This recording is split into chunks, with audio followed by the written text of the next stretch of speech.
This video is going to be looking at two different topics which are related to each other. So Germanicus' death and then also Tiberius' retirement in inverted commas. So you need to find the relevant section in your source books, and it's going to cover Tacitus 2.55 to 7.3 and then Suetonius Tiberius 39 to 40. So before looking at the source, I'm going to tell you a little bit more background to this particular section, otherwise the source makes absolutely no sense. So you've got to remember that Germanicus had been adopted by Tiberius, forced to by Augustus. So he was also expected to promote Germanicus probably above his own natural son of Drusus. So obviously there is this tension there between obviously Tiberius wanting to support his son but having to support his adopted son.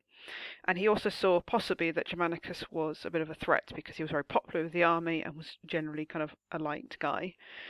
So this is kind of the tension leading into the events that are described in this section of Tacitus. So in 17 BC, there were some problems in Judea and Syria, and Tiberius suggested that Germanicus should go and settle these particular matters. So obviously this has like a dual advantage of using him really successfully, sort of using his capabilities, but also getting him out of the area where his military support is sort of centered.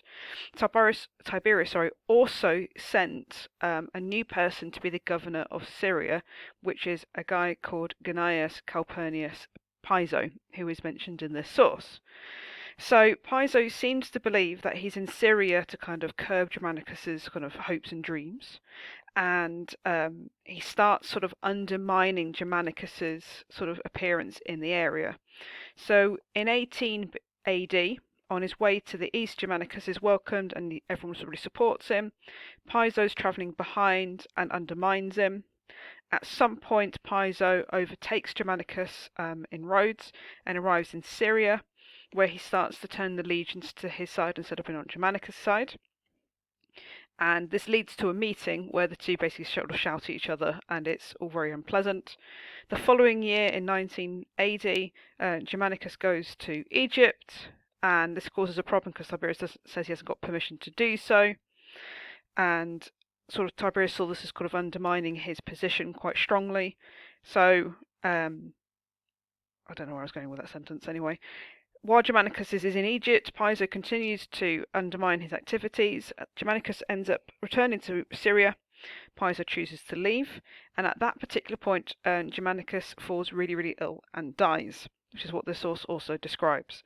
So this is just to give you context of what on earth is going on in this section of Tacitus. What would be worth doing is making note of all that stuff that I've just talked through along the sides of this section of the source, because the source jumps around a little bit. You may also notice in your source book, which I noticed in my copy of this, that I had for some reason put 57, then 55, when obviously it should be 55 and then 57. So if it is that way around, I do apologise. So I think it might be the wrong way around in your source books. So anyway, that gives you an overview of what's going to happen in this particular source.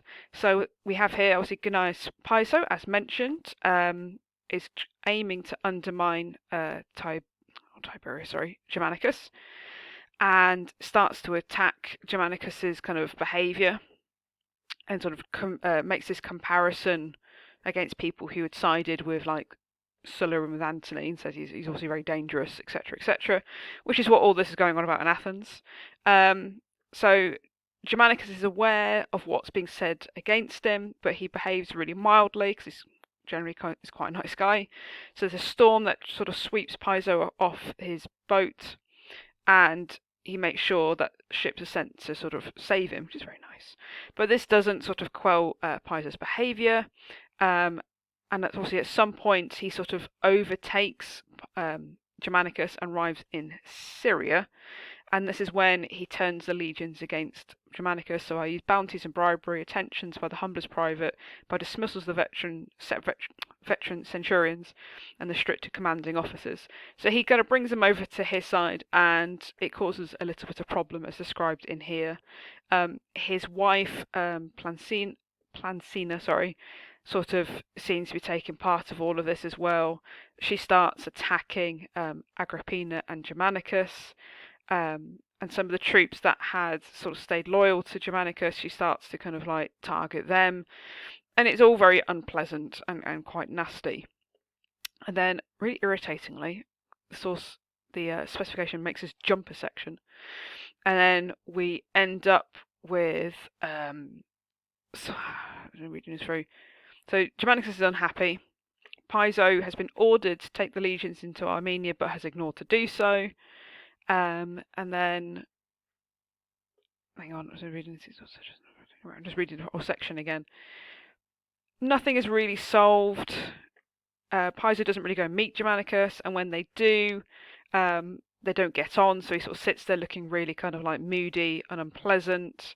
He sort of still continues to kind of take the mick out of Agrippina, and it's all just very, very tense. Then we get Germanicus goes off to Egypt, as I said in my overview earlier, to look at some nice old stuff, which is very nice. While he's there, he lowers the price of corn by opening some new state granaries. He sort of adopts some popular practices with the multitude. So this makes him very popular again, which obviously Tiberius would have seen as a bit of a threat. Not that Germanicus is trying to undermine Tiberius here, but it would have undermined obviously Tiberius's popularity because it's Germanicus doing the right thing. He sort of dresses like the Greeks, which makes the people in Egypt really happy for some reason.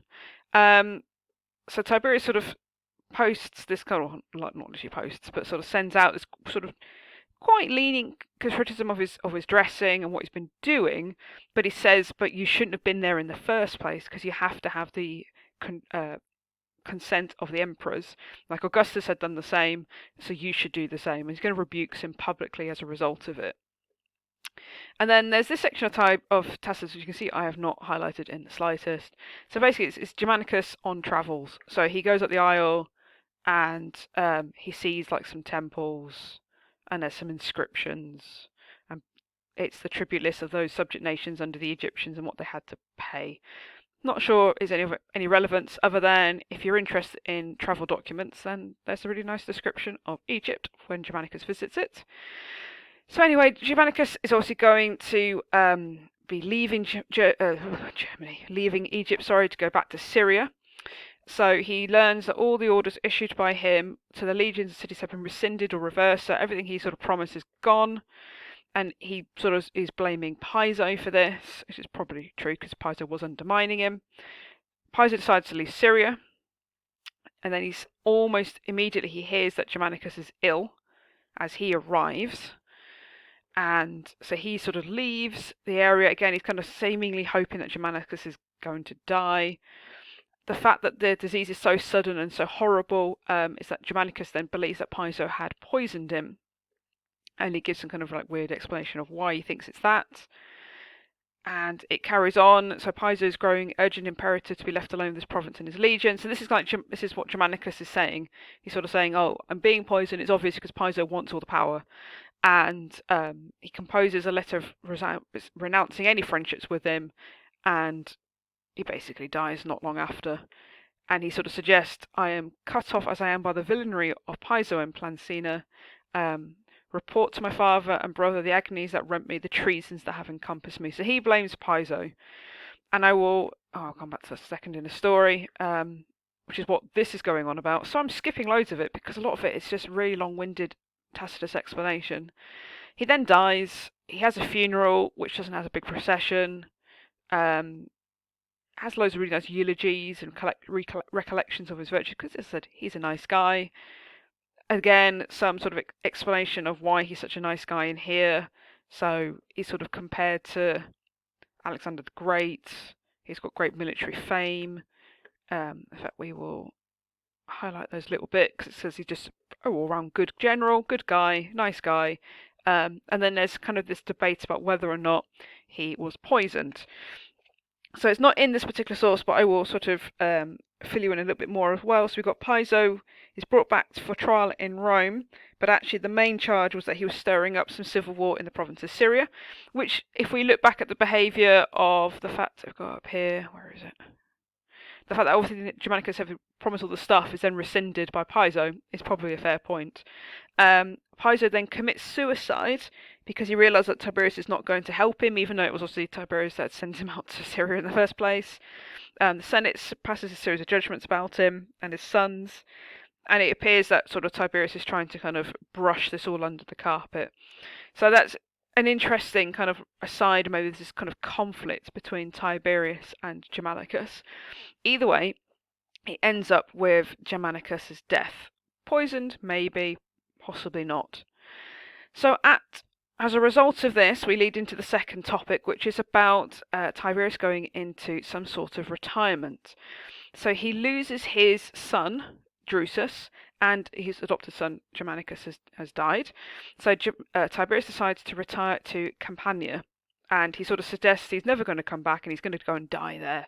And he's really unhappy. He seems to be in maybe an element of mourning. And he says the reasons why he's going is to go and dedicate a temple to Capitoline Jupiter and a temple to Augustus at Nola. So there's some evidence here about sort of religious policy under Tiberius.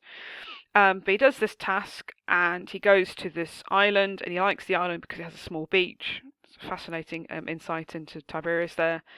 And he sort of has to go back to the mainland temporarily because there's a problem and loads of people die. It's really awful. His amphitheatre collapsed. And while he's there, he gives his audience to everybody who says he needs to talk to him. So that's being a good emperor and listening to the people. And he then leaves again. And he goes back to this island. So he goes back to Capraea, and according to Suetonius, he let all affairs of state slide. So this is like a really big criticism paragraph. So neither filling vacancies that occurred in the equestrian order, nor making new appointments to senior military posts or the governorship of any province. And it gets even worse. He allowed the Parthians to overrun Armenia, the Dacians and Sarmatians to ravage Moesia, and the Germans to invade Gaul. And Suetonius puts it quite nicely, and negligence is dangerous to the empire as it was dishonourable.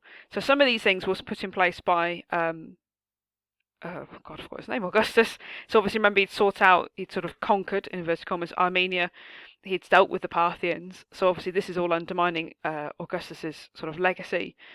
It could be evidence to show that Tiberius was reluctant to rule, because he leaves and literally doesn't do anything. He just goes and sits on an island and parties and does lots of pretty self-indulgent stuff.